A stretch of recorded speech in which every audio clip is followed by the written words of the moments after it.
So, Anita, welcome. Thank you so much for sitting down with me to talk about First Ladies today.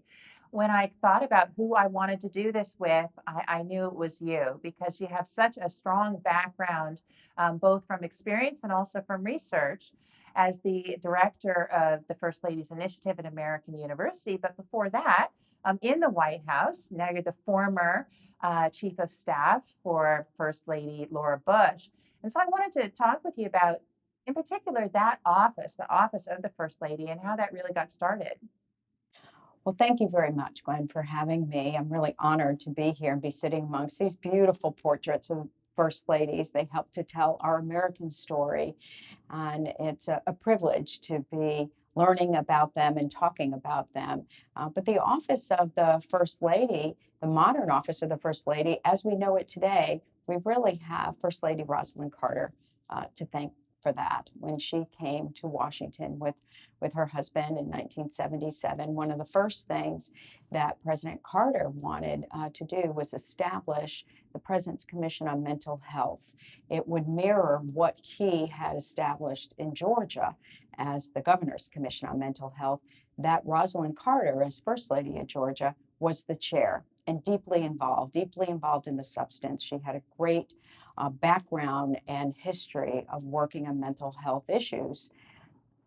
But when they came to Washington with this idea of establishing the National Commission, they ran into obstacles because at the time, the laws around personnel for the White House did not authorize for members of the president's family to have official positions.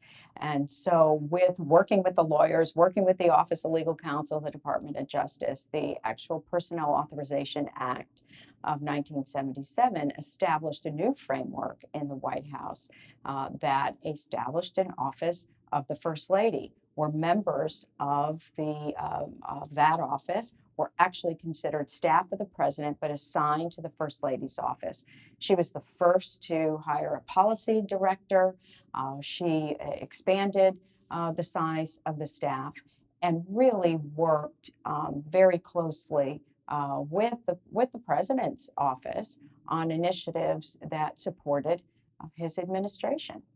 And the foundations that Mrs. Carter finds when she comes to the White House, the foundations for a First Lady's office, had really been laid very much earlier, far earlier in the century by women like Edith Roosevelt, who comes into the White House and finds that it just doesn't really work for her family. Can you say something about that? Right, absolutely.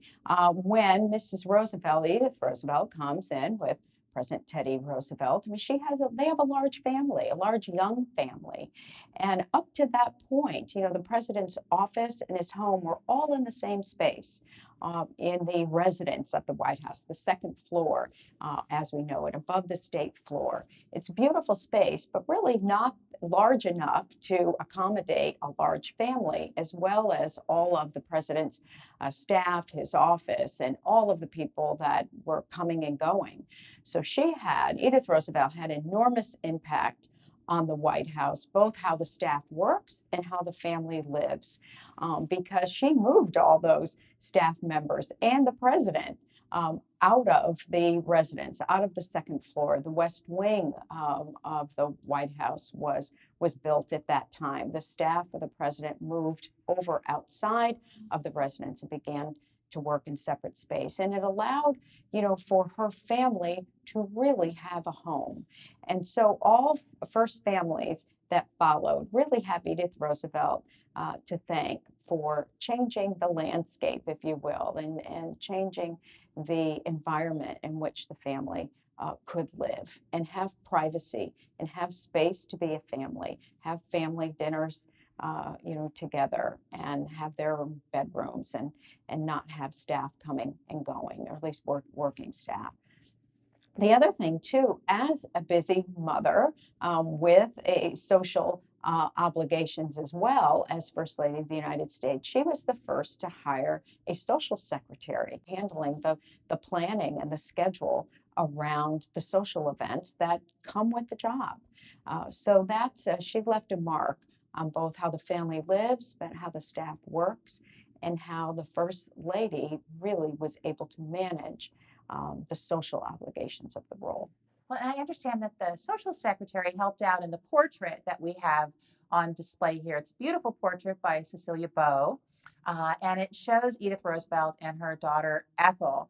But Edith was very busy. Mrs. Roosevelt had, a busy schedule, and so Right, sometimes during the sittings, right. her secretary would stand in for her, or sit in for her during Right. the portrait. Right. And that completely, underscores really what a close staff member or close confidant of anyone who's, working for a principal will step in to do to help the person that they're working for be able to do their job. And even if that meant standing in to for the portrait artist so that it could be completed, on time or in a reasonable amount of time. It's a beautiful portrait of a mother and young daughter. The youngest daughter of the Roosevelts, of course, because President Roosevelt had his daughter Alice from his first marriage.